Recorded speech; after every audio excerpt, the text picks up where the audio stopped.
niya na kung ang nasa harap ba daw niya ang tinatawag na Mr. Second. Ayon sa kanya kung siya ang Mr. Second, siguro tatawagan niya ang kanyang sarili bilang Mr. First, dahil nahirapan sa paggamit ng kutsara hinati niya ito, hindi may kakaila na malakas din talaga ang tao na ito. Pinakita ni Mr. Second ang isang kutsara, tignan daw ito ng malaking lalaki.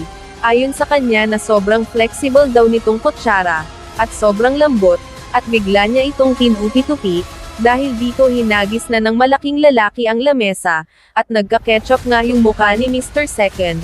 Nagulat ang mga tao, tinutukan ng baril ang lalaki, subalit pinigilan ito ni Mr. Second, kinuha ang kamay ng lalaki, at ipinahawak ito sa kanya.